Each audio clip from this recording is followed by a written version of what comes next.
speaker today. I was reading his official bio, and I will say it's quite impressive, but I think we all know that. If you worked with Kevin, he has been in public service for 29 years, which is pretty amazing. I'm going to take a moment of personal privilege for a second to talk a little bit about Kevin. You may or may not know this, I've been here for 8 years, and in my former life I've worked for a chamber, but I've also worked in politics. So I've spent a lot of time around political people. Some get a bad rap, some are amazing. There's all types of people in between. Carl Rogers can tell you that because I was a lowly intern in his office a very long time ago.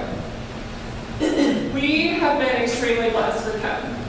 I can tell you there's very few people that you can call pretty much any time of day, early in the morning, late at night, who will pick up the phone. But Kevin is one of the most accessible people, elected people that I have ever met. We don't always agree. Probably everyone in this room, we don't always agree. But he never dodges a phone call. Doesn't matter if you are going to be mad at him, if you're going to be on his side. I've watched him not just with us, but with other people in our community, and I have to say, that's so rare. I was telling him a minute ago that I think while we're sad that he will be leaving the House of Representatives after this year, I'm excited that he's going to be back on the private sector side, so I'm sure there's lots of us that are going to be reaching out to him, trying to recruit him onto our boards, and just his advice for the business side of things. I think that's something that people lose sight of sometimes with Kevin, is how much experience he has in the business world. Of course, chicken farmer. I mean, one of my favorite phone calls I have, hey, I'm going to have to call you right back, I'm out on the chicken farm, which you just appreciate when people are just like you. And that's something we sometimes forget, I think, especially with the news. Any news you watch, national politics is a nightmare. I think we probably all are sick of hearing about it. But Kevin is a person who's gone to bat for business, both when it is popular, but also when it's unpopular. He's not been afraid to take on super tough issues like transportation, which he's the chairman of that committee in the House, which I will tell you is a very powerful position and not given lightly. And overall, we just really appreciated the fact that he has done so much behind the scenes for our business community that even I don't know, but that we will just never know about. And I really appreciate that, and I know that we all appreciate it. So I wanted to say that before I introduce Kevin. He's not leaving forever, though. That's one thing I know. He will be here with our community. There's very few people that have roots that run as deep as Kevin. So with that, thank you, Kevin, and I'll turn it over to you.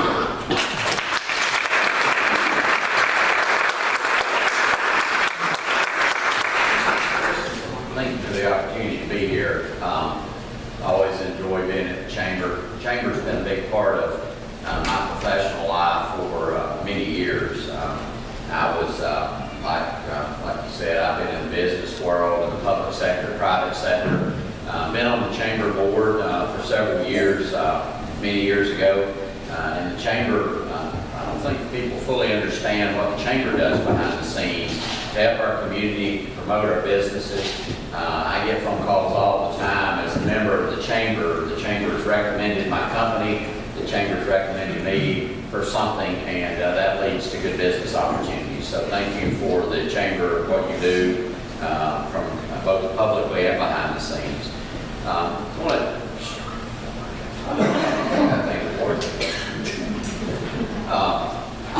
Can you hear me back there if I just continue on? She had asked me if I would give you a little bit of a recap, maybe about me, and also just in general about my experience in the General Assembly, and then talk a little bit about this session specifically. This past March marked 30 years of service in a paid capacity in public service. I actually started a little over 30 years ago in 1989 in public service as a volunteer firefighter here in Dawson County. And then in March of 1990, got hired by the Sheriff's Office and worked my way through college at the University of North Georgia. Spent a number of years in law enforcement across North Georgia, 11 years as Chief Deputy here with the Sheriff's Office, and then County Manager for 5 years after that, prior to running for the State House and becoming a State Representative for the last 8 years. So community service, being involved in this community has been important to me for many years. I also served as a board member for the Department of Corrections, the board that oversees our state prison system, and as a business owner here in the community. And probably the most important thing, other than being a father and a husband, has been being a volunteer in this community and trying to give back to the community. It's been so good to me over so many years. People often ask me how long I've lived in Dawson County, so I like to tell them that when the land grant in 1832 was done, this was Cherokee territory. 1832, Dawson County was then Cherokee County, and then after that, Luncheon County, and then later became Dawson County. But when the land grant was drawn, one of my ancestors drew a 40-acre plot out of Bailey Waters Road that's now owned by Hubert Bailey, and came to Dawson County, and then the farm that I have my chicken farm on, we farmed for over 160 years. So we've been here a long time, both in the Show Creek community and the Fawcett's, which is my mom's family, the Amicalola community. So this place is very special to me. I work every day to try to make sure that we have the type of quality of life that we want, the type of community we want. So I'm very proud to be here. I want to talk to you a little bit about this session and some specific pieces of legislation that we took up this year. You know, I haven't been involved in public service for 30 years. I saw some crazy things. We've working in law enforcement for 20 years, being a county manager through the downturn, the Great Recession. I saw some crazy things, but never experienced, like all of us, anything like 2020. We went into the legislative session. There's only two things we have to do every year. The first one, we've got to go in the second Monday in January. We went in like every other year. Things were going good. We were having a great session. We were getting things done. We were moving bills. And then rioting started, COVID started, and the world really just started kind of crumbling around us. So we made the decision in the General Assembly to pause the session because it just wasn't we didn't feel like it was safe and prudent to continue to be in those tight, close corridors in session. It's not just us, but it's the staff members, it's the public, it's the young people who come in paid. So we paused session, we went home, but the second thing we have to do constitutionally every year is we have to pass a balanced budget. So we had to go back in because the state's fiscal year runs July 1st to the end of June, so we had to pass a budget. So I'm on the Appropriations Committee, which is the committee in the House that takes up the budget after the governor turns his recommendations over to us. We take it up and we prepare and write the state budget. So we went back to work, initially virtually, ultimately back in session, and finally concluded session and passed the state budget. But we did some other things. This year was not unproductive. It actually became a fairly productive session, even with all the things going on around us. We were able to get some things done. So I'm going to mention a couple of those to you. You mentioned, we talked a little bit about transportation and the fact that I chair the Transportation Committee. That's something that's been very special to me because here in North Georgia, I represent part of Forsyth County, Dawson County, Luncheon County. Transportation is a huge issue for North Georgia. And for many, many years, the transportation power was in South Georgia. Traditionally, the Transportation Committee chairs came from South Georgia, and that's where the power relied in the transportation world. That's starting to change. North Atlanta is growing, the population is growing, the Republican base is in this area. So I've been honored to be in the Transportation Committee and chair that committee for the last several years. Georgia's started to be recognized as a leader in that area for several reasons. In the last decade, we passed House Bill 170, which pumped in an additional $1 billion for transportation. You're seeing work go on all around the state because of those efforts. One of the other things that I chaired for 2 years is the Transit Commission for the state, and we're taking on the mass transportation conversation. Not as important maybe to Dawson County, but large corporations, Fortune 500 companies, when they're looking at locating and moving their corporate offices, one of the things that's important to them is being located close to mass transportation. The new generation of employees coming along today, the talent that these companies are trying to recruit, are interested in not having to drive a car to work every day. We saw that with State Farm, we saw that with other companies. And these CEOs are very, very keenly aware if they're going to attract the best and brightest talent, they've got to give them what they're asking for. So mass transportation is important. Gwinnett in November is going out for the first vote under the legislation that I authored, which created the ATL. And if that passes, that's really going to be a huge step forward for the Atlanta region. So we'll see what happens. Charlotte Nash, who's retiring at the end of this year as the CEO there in Gwinnett County, she actually served on our transit commission I chaired. She's one of the best leaders in the state, one of the best commissioners I've ever had the opportunity to meet and work with. So I'm looking forward to seeing her go out with a bang this year. One of the other things, though, we did this session is created House Bill 105, which did several things.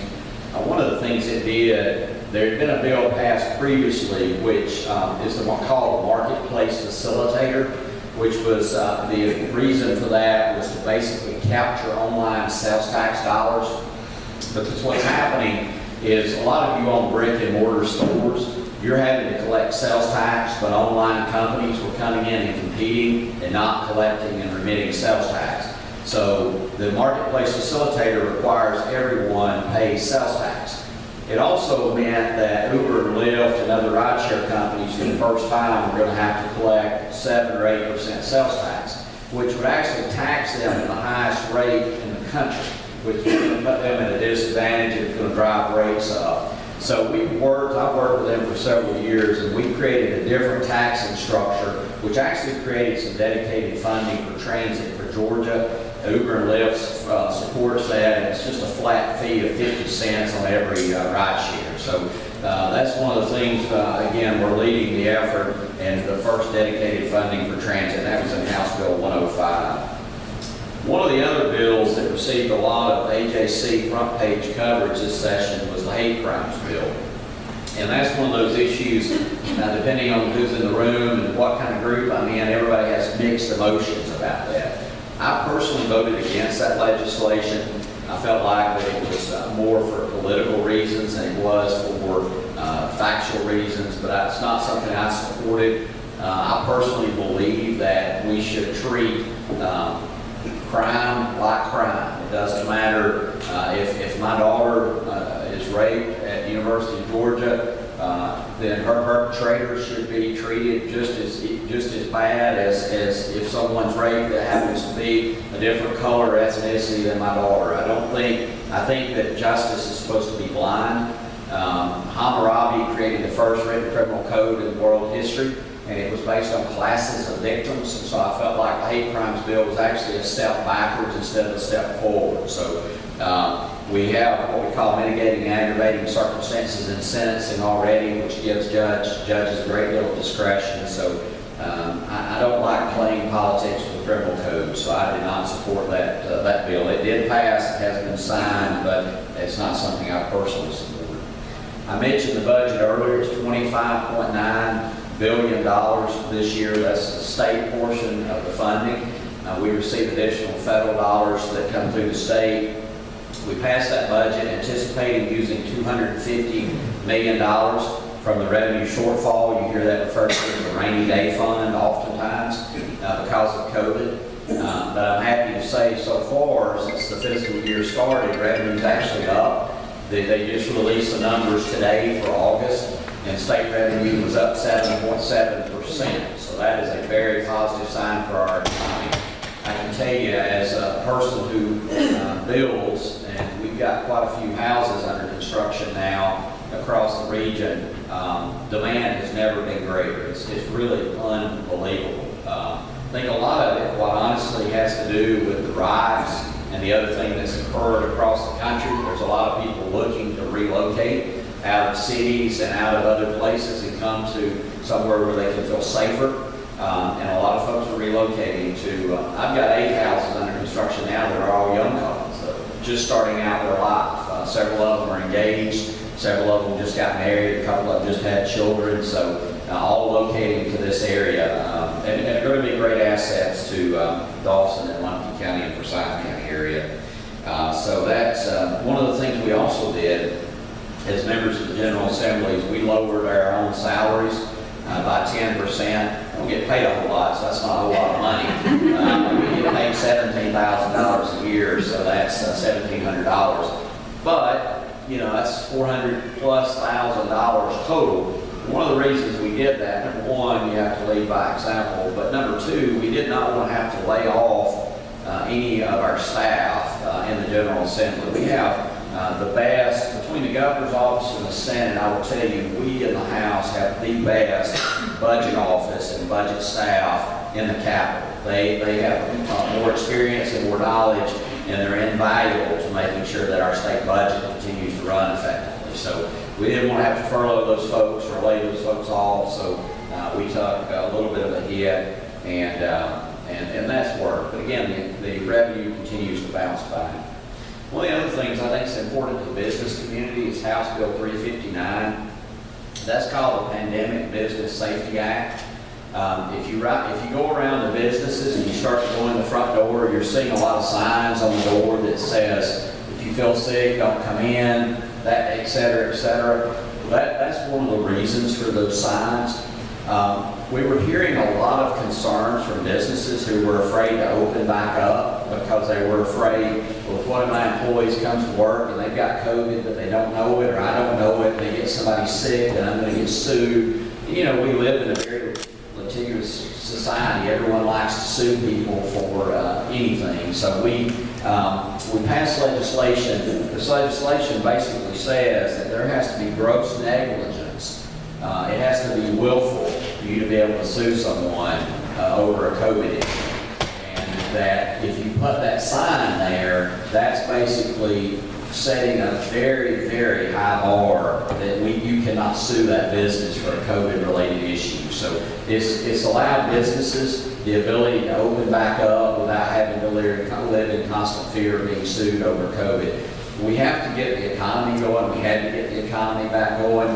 You know, I think it's important to take a pause like we did in the General Assembly, shut things down to get our hands around things, but we have to find a new normal and a new way forward, and I think that's what we have done as a state, and I think it's proven to be correct, and it's proven that it was the right decision to make by the governor and others, because again, the state is a safe place to live, but it's also a good place to be from a business perspective as the economy continues to move forward. A couple other bills that we did that I think were worth noting. House Bill 987. You know, this area we're starting to see more and more assisted living, senior homes built, and there wasn't a lot of protection in Georgia. We were hearing a lot of horror stories around some of the conditions in some of these facilities.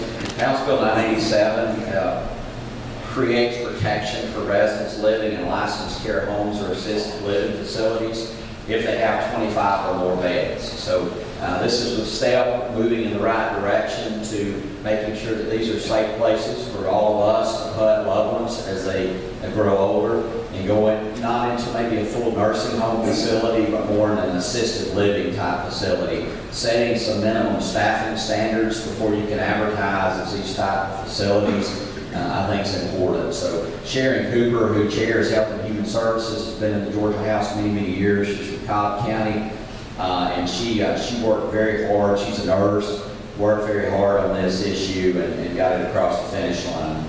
Another one that I think is also extremely important, healthcare related, was House Bill 888.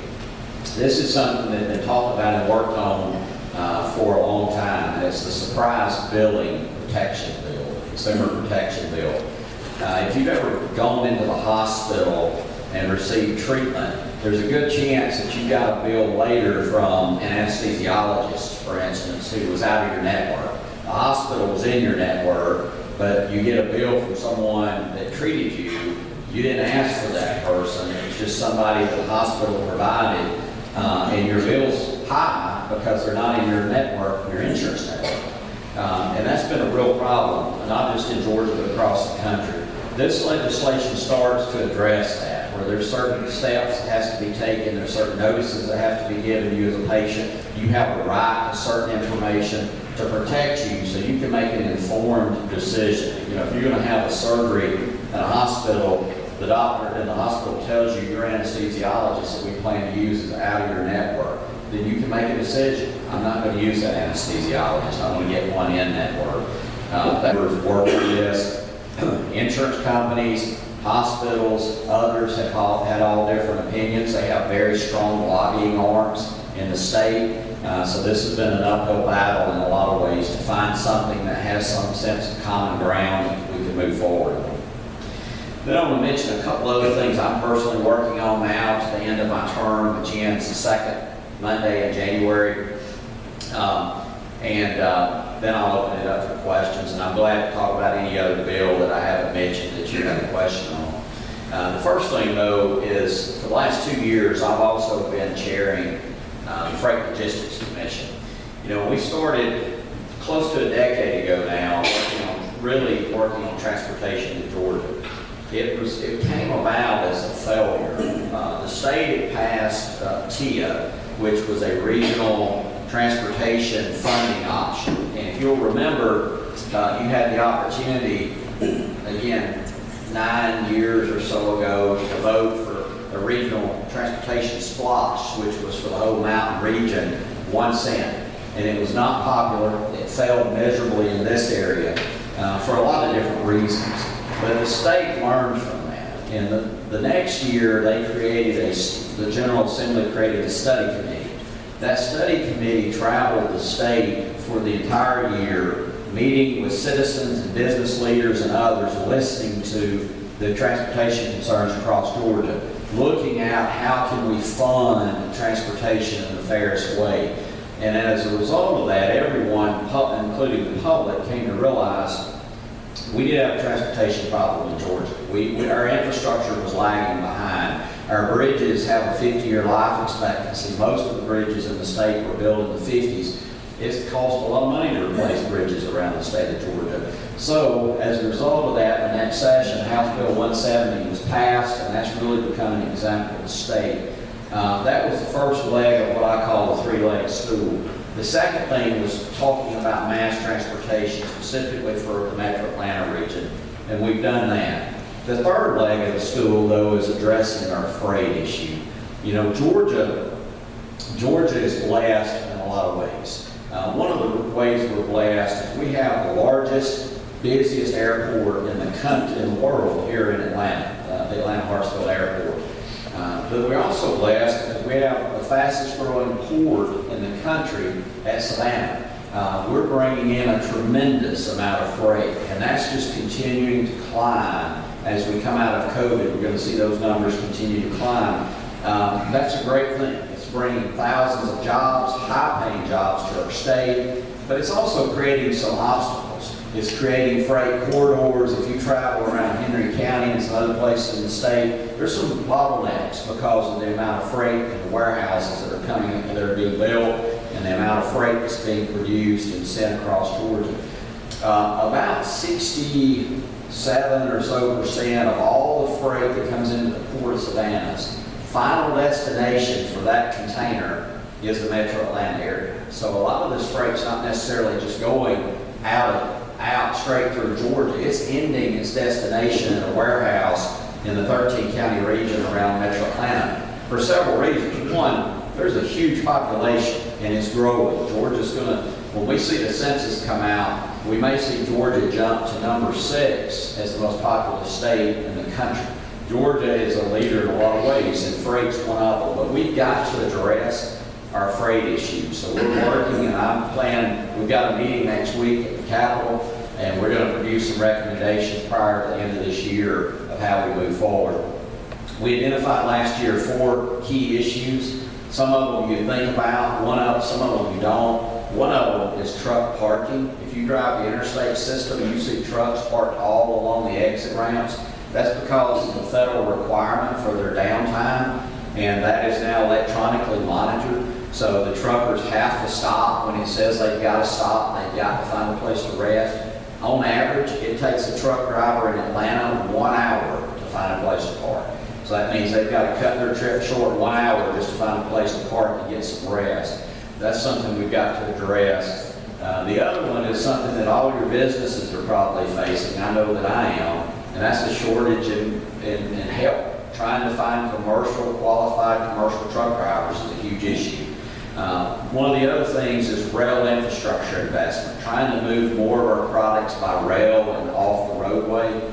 The last thing, the most difficult one, is the money it costs to fix these corridors and these bottlenecks. But the state's like a business. The more you grow, the more money you have, the more you have to invest in your key infrastructure. And that's something we're going to have to continue to look at. The last thing I'll mention to you, and this is something that's been very near and dear to my heart for a long time, is mental health.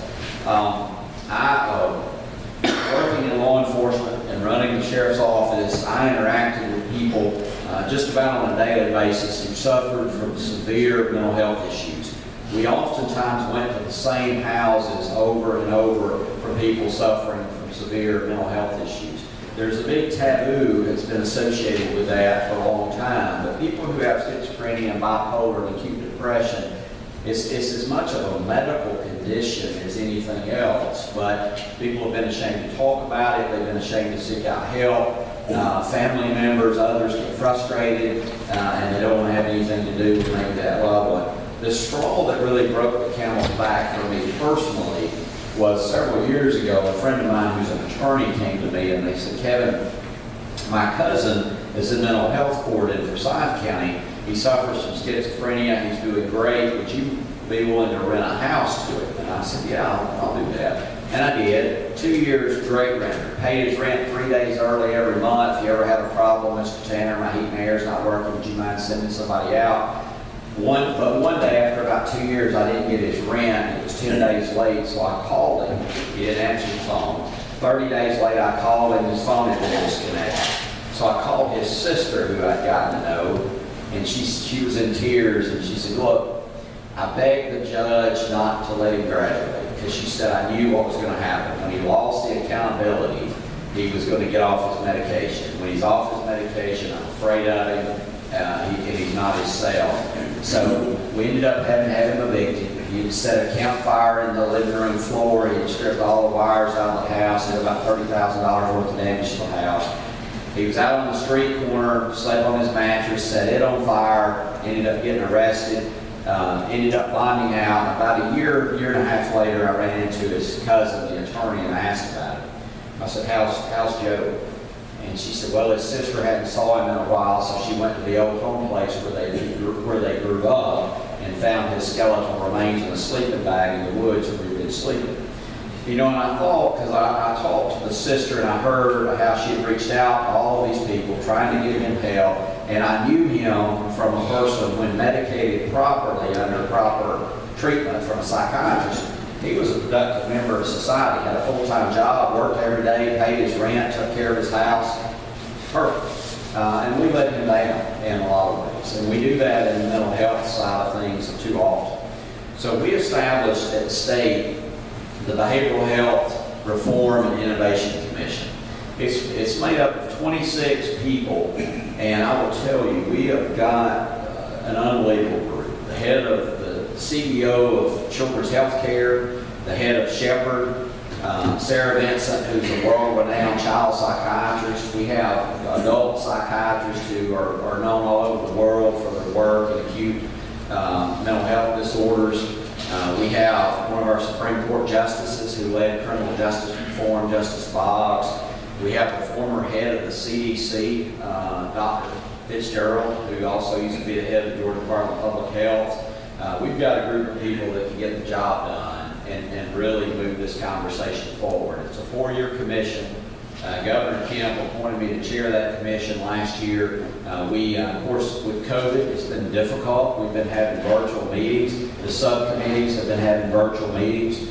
But we got a great group of people. So we're looking forward to what we're going to be able to accomplish as we move this conversation forward into the future.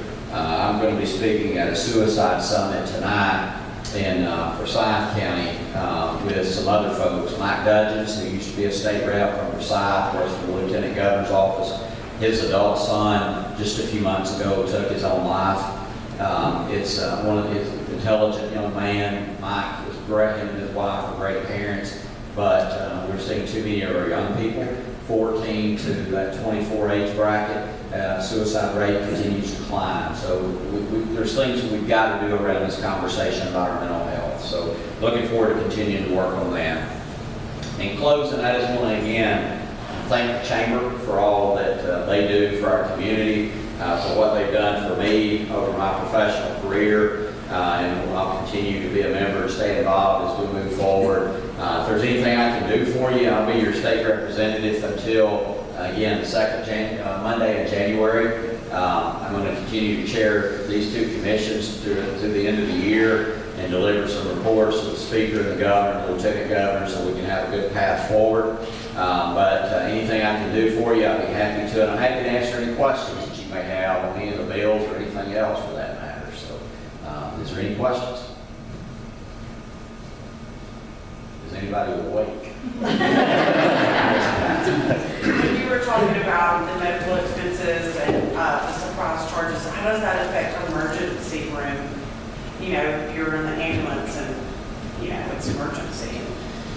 Yeah, that's a good question. And there's going to be times where there's nothing you're going to be able to do. But there are some mechanisms in the bill that allows you some ability to work with the insurance company and some other things to get some of that covered in that work. It especially is good though for those procedures where you're scheduling it, you know you're going to go in. But it's not going to catch everything. Yes, ma'am. Relative to this question, is there not some way that if the entity is in the network that they require everyone to be working in the entity to be in the network? Yeah, that's definitely been talked about. That's tough though because in certain parts of the state you're limited on the number of anesthesiologists that are in practice and some other specific specialists. In each of them, unless they're hired and work directly for the hospital, which many times they don't, they have insurance companies contract and have contracts with them separate. So it's big business and it's a challenging one. Yes. Kevin, thank you for your service, first of all. You people here really appreciate the things you've done for the citizens of the state. Thank you. I recently attended a discussion by GDOT for the new express lanes they're building in 400, and that is your position chairing that overall transportation committee as well as the transportation committee in the House. Can you share with us how that's being funded? Yeah, a portion of the funding will come through the charges for the express lanes. So just like it'd be the same type lanes as you see in Henry County, the same lanes as on 75, the same type lanes that we build up on 75 north in Cobb County, which the one in Cobb, I think is the longest single stretch of express lanes in the country. They're about 35 miles. And I will tell you, a gentleman I served with who's been in the House a long time, who's from Cobb, was completely against that initially. Once they were built, he came back in a committee meeting and said, I just want to publicly apologize to GDOT because it has changed the lives of my constituents. It's cut the commute time down by 45 minutes during rush hour for people who use those lanes. It's a choice. It's not existing capacity, which I think is important. It's new capacity, and you pay to use the lanes if you choose to. The good thing for people who don't want to use the lanes is it's still taking capacity off the regular road. So it is helping, I think, by about 15 minutes, the average commute time for people who are in the regular lanes. So a portion of the money comes from that. A portion of it just comes from the transportation fuel tax, which is what pays a lot of to build roads. You never typically get one of those projects to completely pay for itself, but it is a portion. There's a formula that the state uses. The 400 express lanes will come up to just inside Forsyth County. Eventually, we're going to build those on 285 and some other places in Atlanta, so that entire system will connect. The other thing that we're working on is the first dedicated truck-only lane from on 75 from Macon to Atlanta. I was invited, President Trump came down to the airport, and I had the opportunity to go down to the UPS at the airport and he announced the rollback of a lot of regulations around transportation projects. It would have taken us probably up to 20 years to fully get the permission from the federal government to build that project. Now it's going to be 2 or less years. So that's moving forward. The truck only lane, which is good because it moves those trucks off of the interstate, which is dangerous. And that's a huge corridor.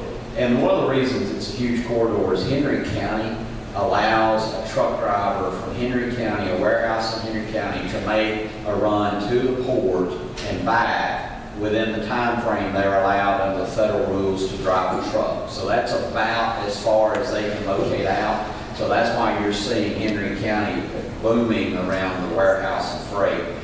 We've also been in conversations, Norfolk Southern, we've got 2 Class 1 railroads in Georgia, the large railroads, Norfolk and CSX. Norfolk actually has a line that goes close to the Hartsfield. We've been in some conversations about maybe extending that and doing an inland port on airport property. So then you could transport by rail freight from the port all the way to the airport on rail. So there's a lot of things going on around that. Yes. Just as a follow-up, can you comment on whether or not the self-funding part of the 75 express lane is meeting expectations as far as revenue? It's more than meeting expectations. That's why. Dale, do you have a question? Hey. Just a couple of clarifications.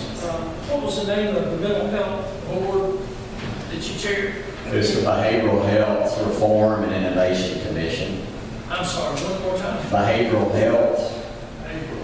Reform and Innovation Commission. You wouldn't believe how much conversation went on over what to name something. You got a lot. Trying to get anything done in government is very challenging. Yes. One more clarification. What was the name of the number of the House bill that concerned willful or gross negligence in making yourself liable for COVID? House Bill 359. 359. Yes. Thank you. Yes, ma'am. Okay, not a question, but a comment. Just on a personal level, when my kids were in high school, they're all in college now, we have 3 in college, but whenever they had a big accomplishment in high school, they would get a letter from Kevin Canner congratulating them. And that was so special when my son won a scholarship and my daughter won a Rotary, was chosen for Rotary Exchange Student Program. They got those letters from Kevin Canner and they were so proud, and they still have those letters.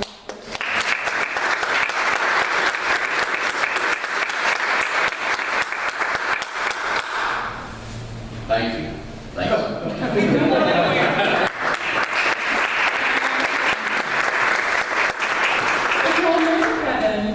We do.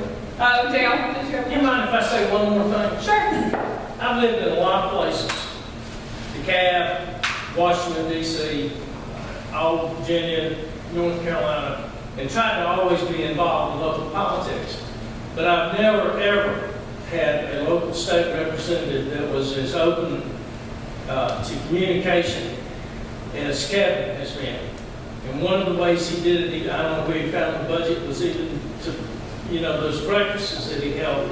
We used to pay for those out of our pocket, which was fine. But he set it up to, have those breakfasts over at the Georgia Racing Hall of Fame.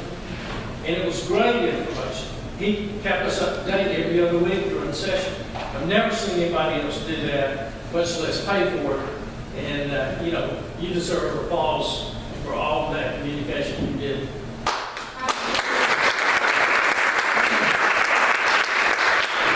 Now, I will say, I would bet money if any of y'all shop at Kroger or go to Starbucks, that you've seen him there. We know that about him, and I've seen him there many times. And so we know you're going to get a lot of plaques during this time, but we thought maybe a Starbucks gift card would keep them on the way and make something you can use. So here you go. Thank you so much.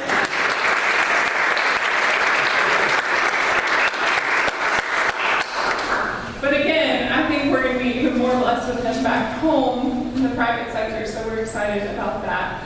A few quick reminders. We are headed into election season. I guess we all are already in election season.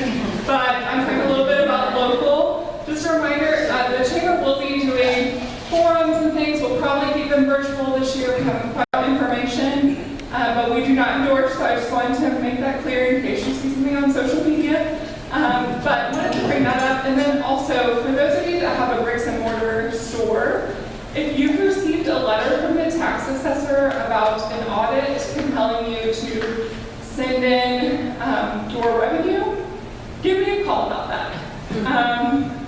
There's some things that we can discuss on that. So also give us a call about anything that comes up, with whether it's the governor's regulations that are changing. We're still trying to send out emails when those change or are extended. We'll make sure to send more information about the House bill that was signed, that Representative Tanner talked about. But we'll continue to send information. But if you do have any questions, it's a crazy time. There's lots of rules being thrown at everyone. Please just call us. That's what we're here for. And besides that, I hope I get to see you at one of the many upcoming ribbon